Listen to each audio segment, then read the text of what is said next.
अस्सलाम वालेकुम बेटा जी। तो इलेक्ट्रोमैग्नेटिज्म के दूसरे लेक्चर के साथ काम शुरू करने लगे हैं हम। आज का हमारा टॉपिक ऑफ डिस्कशन क्या है जनाब? देखिए लिखा हुआ नजर आ रहा है, फोर्स। कितनी फोर्स लगती है, क्यों फोर्स लगती है, वजह क्या है उसकी, ये फोर्स किस पे लग रही है। ऑन करंट कैरिंग कंडक्टर, एक ऐसा कंडक्टर जो करंट कैरी कर रहा है, ऐसा कंडक्टर जिसमें से करंट गुजर रहा है।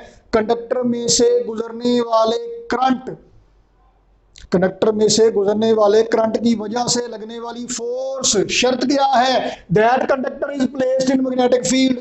Force on current carrying conductor in magnetic field, मतलब मैग्नेटिक फील्ड के अंदर एक ऐसा कंडक्टर रखा है जिसमें से करंट गुजर रहा है, उस पर फोर्स लगती है।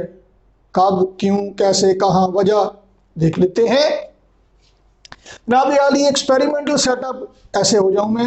एक्सपेरिमेंटल सेटअप जनाब आपके सामने है। मैग्नेटिक फील्ड है जनाब, नॉर्थ पोल नीचे है, साउथ पोल ऊपर है। अब या तो आप दो मैग्नेट रखेंगे, एक का नॉर्थ पोल नीचे है और दूसरे का साउथ पोल नीचे, ऐसे करके ये नॉर्थ और ये साउथ पोल। तो नॉर्थ से साउथ की तरफ मैग्नेटिक लाइंस ऑफ फोर्स होंगी। इसकी बजाय दूसरा तरीका क्या है कि एक ही मैग्नेट, ये नॉर्थ पोल ये साउथ पोल, तो इसको ऐसे कर लें।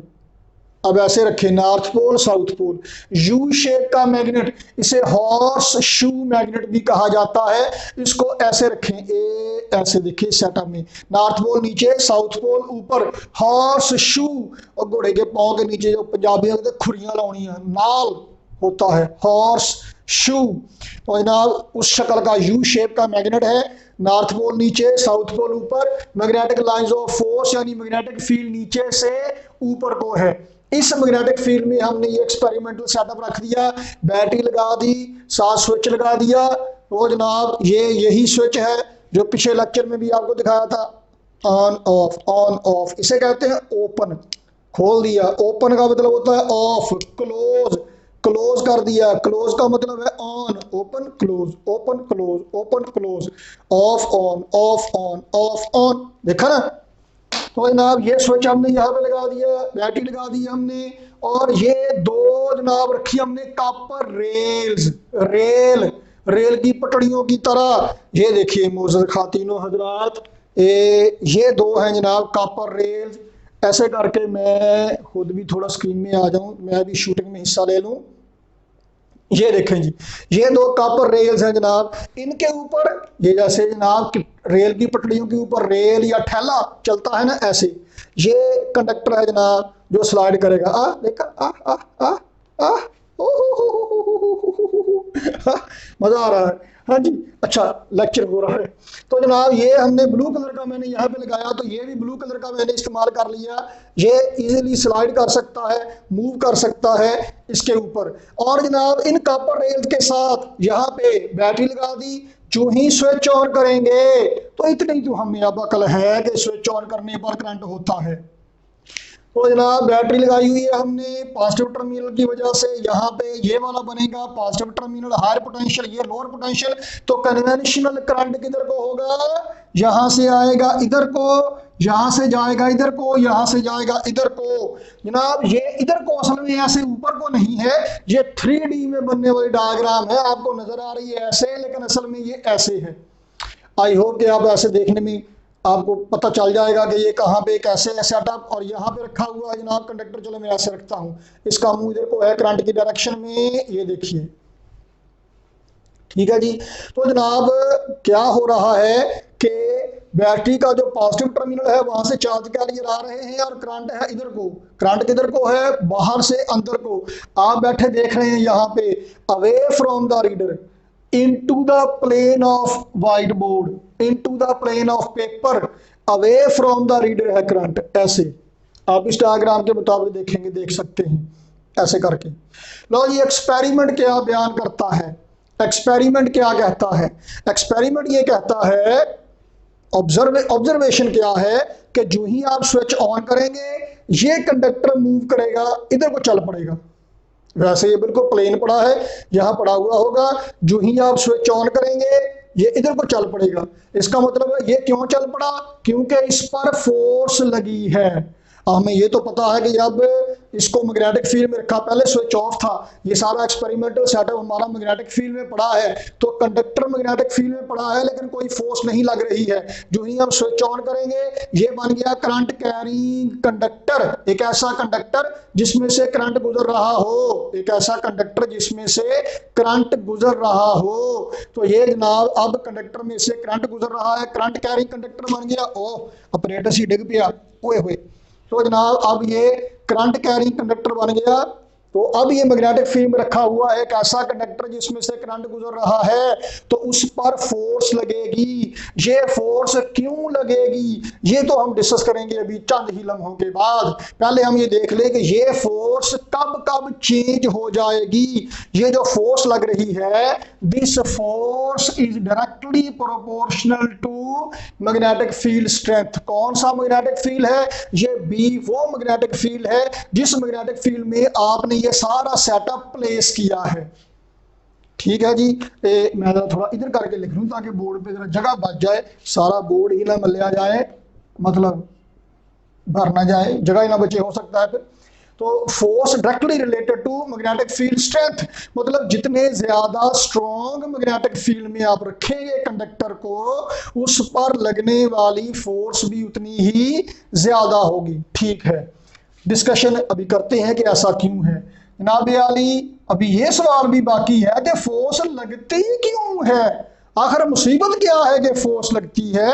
तो this force is directly proportional to current, जितना करंट ज्यादा गुजरेगा कंडक्टर में से। देखिए ये दो जो कॉपर रेज है ये तो फिक्स है, ये मूवेबल नहीं है। ऊपर जो कंडक्टर पड़ा था ये मूवेबल है, फोर्स लगी तो मूव कर गया। करंट जितना ज्यादा होगा लगने वाली फोर्स उतनी ही ज्यादा हो जाएगी। कंडक्टर की लेंथ जितनी ज्यादा होगी फोर्स उतनी ही ज्यादा लगेगी। तो ऐसा ना करें कि बड़ा डंडा रख लें। कंडक्टर की लेंथ कैसे मेजर करना है, दैट्स वेरी इंपॉर्टेंट पॉइंट। वैसे आप इस कंडक्टर को देखें, इसकी लेंथ है जनाब यहां से लेकर यहां तक, ये लेंथ है इसकी, लेकिन इस सिचुएशन में ये सारी लेंथ अंडर कंसिडरेशन नहीं होगी। लेंथ कौन सी होगी, लेंथ वो होगी वहां से शुरू करेंगे जहां से करंट इसके अंदर एंटर हो रहा है यहां से, और वहां तक लेंथ लेंगे जहां तक इसमें से करंट निकल जाता है। तो इसकी लेंथ होगी यहां से लेकर यहां तक लेंथ है, ये लेंथ है जनाब इसकी। ये हिस्सा लेंथ में नहीं आएगा, ये हिस्सा लेंथ में नहीं आएगा क्योंकि इसमें करंट नहीं है। तो हम इसे ज्यादा बेहतर तौर पे हमें कहना चाहिए कि इफेक्टिव लेंथ लेंगे। क्या करेंगे, इफेक्टिव लेंथ कंसिडर करेंगे। एवं ही नहीं सारी की सारी लेंथ कंसिडर कर लेनी। इफेक्टिव लेंथ मतलब वो जिसका कोई फायदा हो रहा है, वो जिसका कोई असर हो रहा है। तो जो इन्वॉल्व है फोर्स के लगने में, ये इफेक्टिव लेंथ क्यों ली जाएगी, इसके लिए देखते रहिए अभी आप हमारी यही वीडियो, मतलब लेक्चर में हमारे साथ रहिएगा। आप ना भी लिखेंगे इसको तो मतलब इसका यही है कि ये वो लेंथ है जिसमें से करंट गुजर रहा है।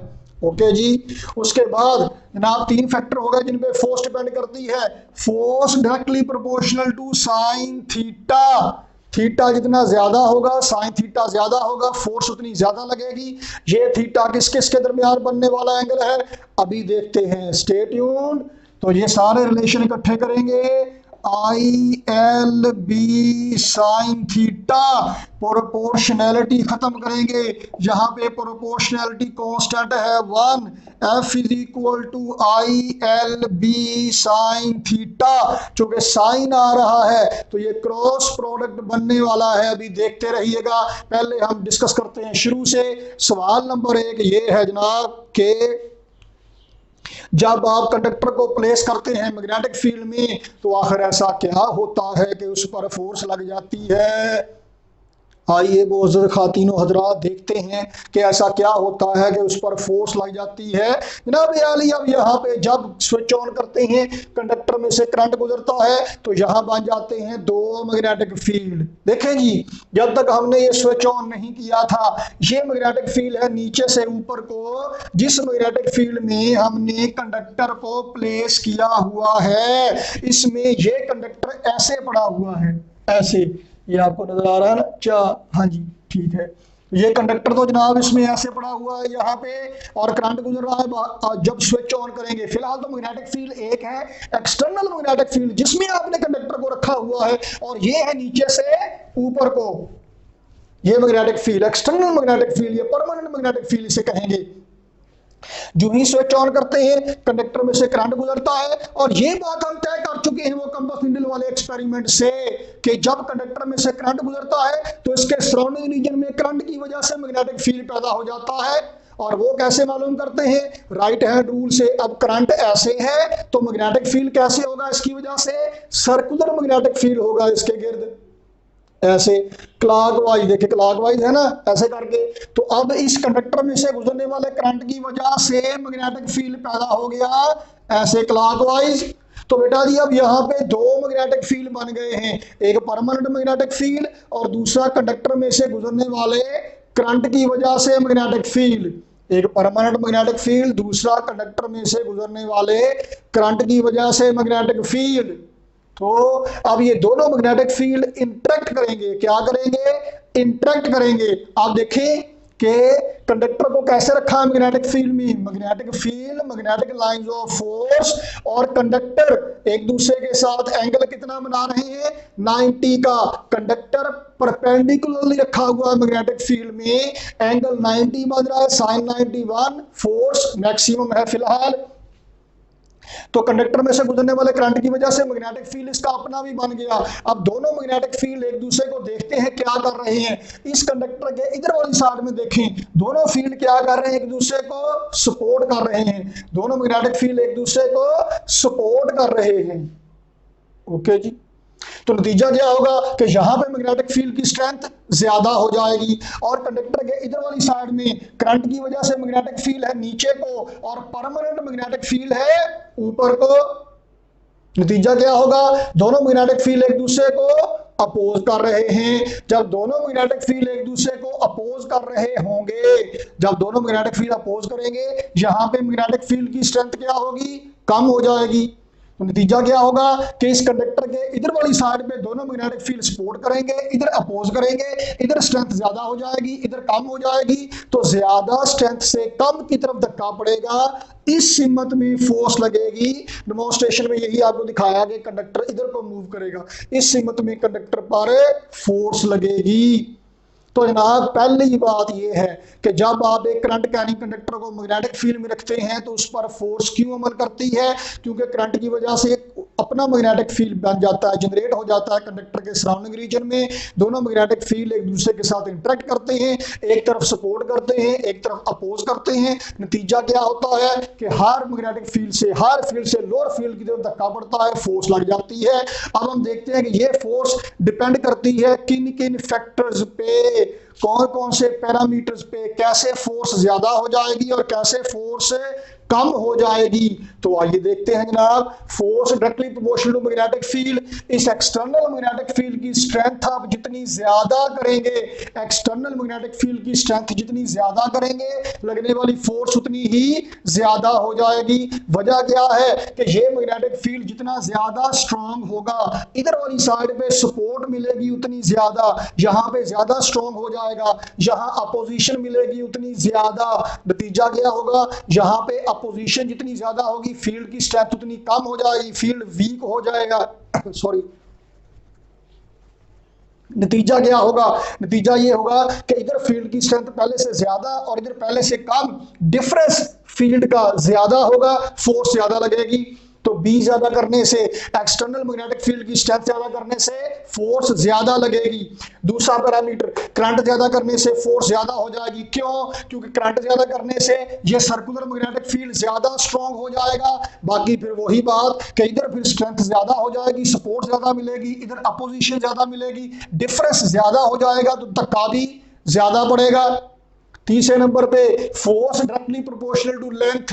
लेंथ जितनी ज्यादा होगी कंडक्टर की, इफेक्टिव लेंथ आप इतने की बजाय इतनी कर दें। इफेक्टिव लेंथ जितनी ज्यादा होगी तो करंट की वजह से मैग्नेटिक फील्ड उतना ज्यादा रीजन में होगा। पहले इतने हिस्से में मैग्नेटिक फील्ड था, सर्कुलर मैग्नेटिक फील्ड, अब इतने हिस्से में है। ज्यादा हिस्से में सर्कुलर मैग्नेटिक फील्ड है तो नतीजा क्या होगा, सपोर्ट ज्यादा, अपोज ज्यादा, डिफरेंस इन स्ट्रेंथ ज्यादा, फोर्स भी ज्यादा, तो लेंथ ज्यादा होने से फोर्स ज्यादा हो जाएगी। अब देखें समझने वाली बात, ज्यादा जरा टेक्निकल बात देखें, थीटा ज्यादा होगा फोर्स ज्यादा लगेगी। अब देखें कंडक्टर रखा हुआ ऐसे, एक्सटर्नल मैग्नेटिक फील्ड है नीचे से ऊपर को, ये आप जरा ध्यान में रखें, एक्सटर्नल मैग्नेटिक फील्ड किधर को है, नीचे से ऊपर को है, ये बात आप ध्यान में रखें जरा।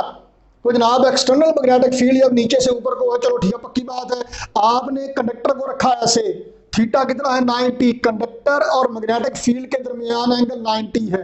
नतीजा क्या होगा, एक्सटर्नल मैग्नेटिक फील्ड नीचे से ऊपर को, करंट की वजह से मैग्नेटिक फील्ड ऐसे, इधर सपोर्ट और इधर अपोज, सपोर्ट अपोज, यानी अगर परपेंडिकुलर कंडक्टर रखा है मैग्नेटिक फील्ड के साथ तो नतीजे में कंडक्टर में से गुजरने वाले करंट की वजह से जो मैग्नेटिक फील्ड पैदा होगा वो external magnetic field permanent magnetic field की सिमत में होगा या उसके अपोजिट होगा, सपोर्ट अपोज इंटरेक्शन होगा। अगर आप कंडक्टर को ऐसे रखें मैग्नेटिक फील्ड में, पैरेलल रखें, थीटा 0 कर दें, अब नतीजा क्या होगा, करंट है ऐसे, मैग्नेटिक फील्ड करंट की वजह से ऐसे, तो करंट की वजह से मैग्नेटिक फील्ड ऐसे हॉरिजॉन्टल प्लेन में है, जबकि परमानेंट मैग्नेटिक फील्ड ऐसे है। दोनों मैग्नेटिक फील्ड एक दूसरे के साथ परपेंडिकुलर हैं, इंटरेक्ट ही नहीं करेंगे। दोनों मैग्नेटिक फील्ड तब इंटरेक्ट करेंगे, मतलब एक दूसरे को सपोर्ट या अपोज तब करेंगे जब ये एक ही डायरेक्शन, एक ही लाइन पर होंगे, एक ही डायमेंशन में होंगे, वन डायमेंशनल इंटरेक्शन होगा। एक मैग्नेटिक फील्ड ऐसे है, दूसरा ऐसे है, अब ये ना सपोर्ट ना अपोज कुछ भी नहीं करेंगे। तो जब कंडक्टर का मैग्नेटिक फील्ड के साथ बनने वाला एंगल 0 होगा, उस वक्त तो मैग्नेटिक फील्ड परपेंडिकुलर हो जाएंगे और ये तब सपोर्ट या अपोज नहीं करेंगे, तो फील्ड की स्ट्रेंथ में कोई वेरिएशन नहीं होगी कंडक्टर के दोनों साइडों पे। नतीजा क्या होगा, नो फोर्स। ओके, तो थीटा जैसे जैसे ज्यादा होता जाएगा फोर्स भी ज्यादा होती जाएगी। थीटा किस किस के दरमियान बनने वाला एंगल है, असल में थीटा चेंज करने से क्या हो रहा है, थीटा चेंज करने से, कंडक्टर की डायरेक्शन चेंज करने से, कंडक्टर को आपने जैसे रखा है, जैसे प्लेस किया हुआ है, इसकी डायरेक्शन चेंज करने से गुजरने वाले करंट की डायरेक्शन चेंज होगी, जिसकी वजह से करंट की वजह से पैदा होने वाले मैग्नेटिक फील्ड की डायरेक्शन चेंज होगी, जिसकी वजह से मसला बनेगा।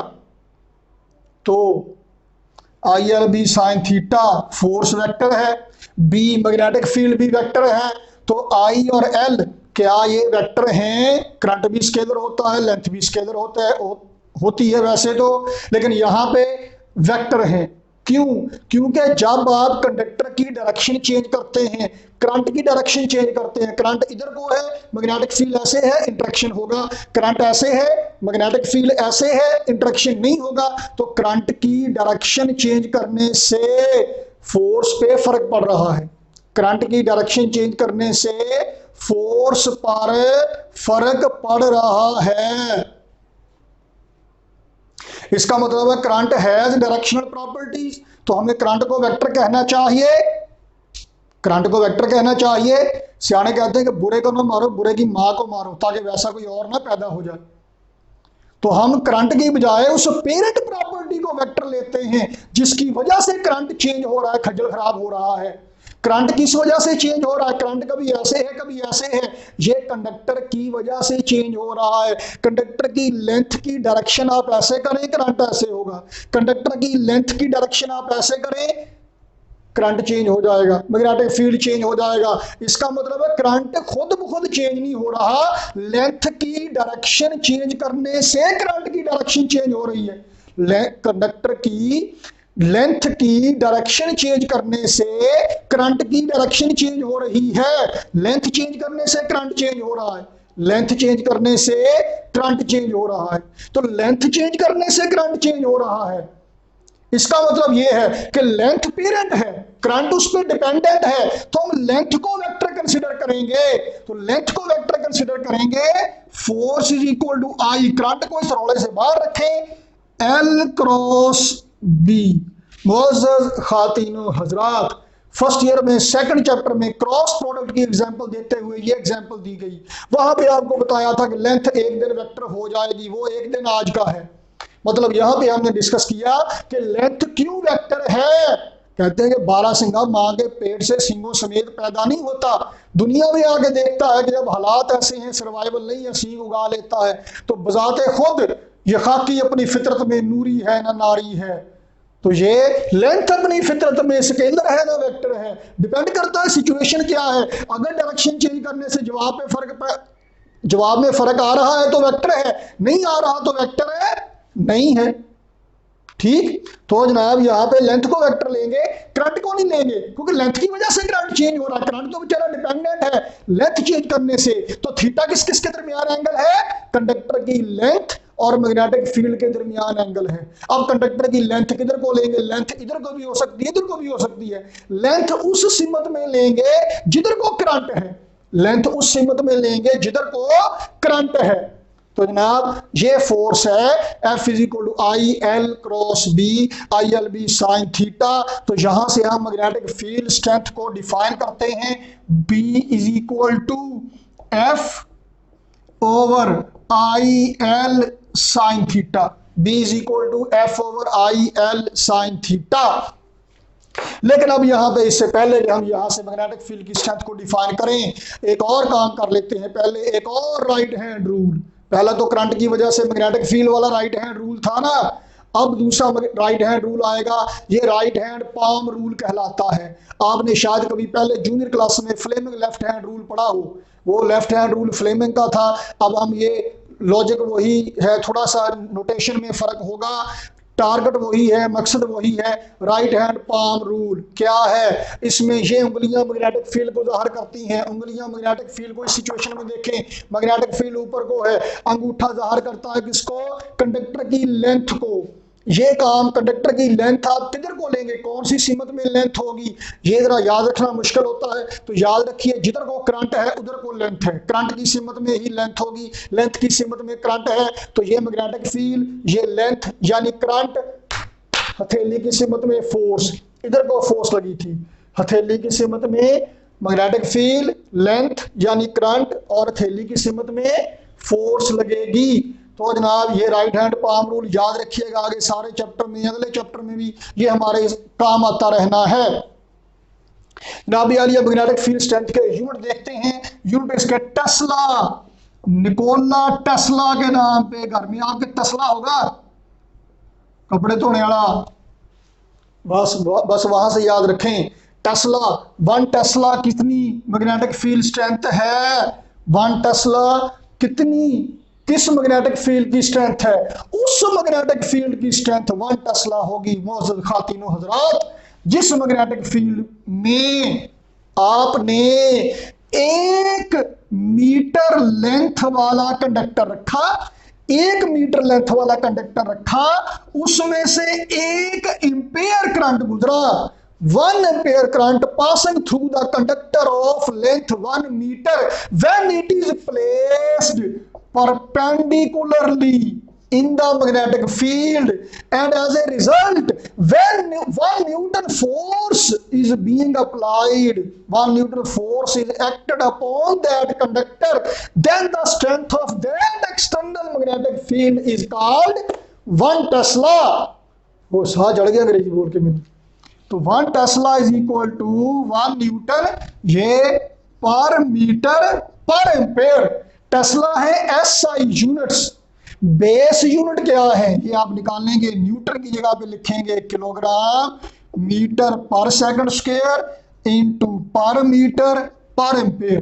Kilogram metre per second square per ampere, metre per metre से कट गया, kilogram per second square per ampere, ये बेस यूनिट है। ओके, और एसआई यूनिट क्या है? Tesla. 1 tesla is equal to 1 newton per metre पर एम्पेयर। अच्छा जी, काम हमारा यहां तक ऑलमोस्ट हो गया खत्म, लेकिन एक मसला छोटा सा, यहां पे 3D में डायग्राम थी। एक डायरेक्शन में जनाब मैग्नेटिक फील्ड है ऐसे, इधर को फोर्स है, तीसरी डायमेंशन में कंडक्टर की लेंथ है यानी करंट है। 3D यहां पे बनाना पॉसिबल नहीं है बोर्ड पे, तो अब यहाँ पे तो मैंने हाथ ऐसे करके बना दिया, हर जगह पे मैं थोड़ी होऊंगा, या हर जगह पे आप कैसे बनाएंगे, एग्जाम में लिखेंगे हाथ ऐसे करके बना देंगे, अगले चेक करने वाला कहेगा पता नहीं बच्चा मेरे को नंबर मंगी जाता। तो आप 3D के लिए एक डायमेंशन ये हो गई, दूसरी डायमेंशन ये हो गई, तीसरी इस डायमेंशन के लिए, तीसरे एक्सेस के लिए हम नोटेशन इस्तेमाल करते हैं डॉट क्रॉस। ज्यादा वाजे करने के लिए कि दूर से नजर आ जाए दायरा लगा देते हैं, दायरा लगाना जरूरी नहीं है, ये सिर्फ डॉट या क्रॉस को वाजे करने के लिए है। ये देखिए जी, पॉजिटिव जी एक्सेस ऐसे, नेगेटिव जी एक्सेस ऐसे, मतलब out of plane into the plane. तो जनाब इनटू द प्लेन के लिए, इनटू द प्लेन के लिए, इनटू द प्लेन या इनटू द पेज या अवे फ्रॉम रीडर, या अवे फ्रॉम रीडर, इसके लिए क्रॉस इस्तेमाल करेंगे। और out of plane, out of plane या towards the reader, out of plane या टूवर्ड्स द रीडर के लिए डॉट इस्तेमाल करेंगे। ये किसको जाहिर करता है, ये आपकी मर्जी है। हो सकता है ये मैग्नेटिक फील्ड को जाहिर करे, लेंथ को, करंट को, जिसको मर्जी। मतलब आपने ये सिर्फ ये बता रहा है कि जो भी शय है, फोर्स है, लेंथ है, मैग्नेटिक फील्ड है, क्रॉस का मतलब है कि into the plane of paper है, into the plane of board है, अवे फ्रॉम रीडर। डॉट का मतलब है आउट ऑफ प्लेन है, टूवर्ड्स द रीडर है। ओके जी, तो आप डॉट और क्रॉस इस्तेमाल करेंगे। ये नोटेशन थर्ड डायमेंशन को रिप्रेजेंट करने के लिए, किसको, थर्ड डायमेंशन को रिप्रेजेंट करने के लिए आप ये नोटेशन, ये सिचुएशन इस्तेमाल करेंगे। तो आप देखिएगा अपनी बुक में, जब आप देखेंगे पेज नंबर 59 पे एक डायग्राम दी हुई है, मैं यहां बना देता हूं। ये नॉर्थ पोल है बेटा जी, ये साउथ पोल है। नॉर्थ से साउथ की तरफ नीचे को है मैग्नेटिक लाइंस ऑफ फोर्स, और अब देखें इन्होंने डॉट से बनाया हुआ है करंट। डॉट का मतलब क्या है, out of plane of paper, ऐसे आपकी तरफ। तो करंट अगर ऐसे है, नजर आ रहा है ना, हाँ जी, करंट अगर ऐसे है तो ऐसे करंट है, तो मैग्नेटिक फील्ड कैसे है, मुड़ी हुई उंगलियां देखिए ऐसे, एंटी क्लॉकवाइज। तो एंटी क्लॉकवाइज है ये, ऐसे करके।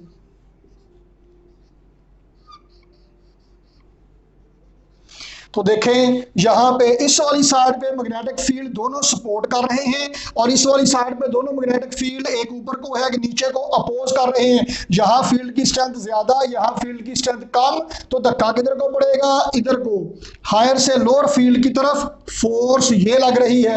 तो राइट हैंड पाम रूल की मदद से देखते हैं, मैग्नेटिक फील्ड है ऐसे नीचे को, करंट है ऐसे बाहर को, फोर्स लग रही है किधर को, लो जी, इस राइट हैंड पाम रूल से हम मालूम किया करेंगे। तो ये सारी नोटेशन, ये सिचुएशन याद रखना है जनाब। और क्या कहते हैं, माही वे सानू भुल ना जावी, ये आर्टिकल ना भुल जावी। तो मिलते हैं जनाब अगली एपिसोड में। Thank you very much, Allah Hafiz.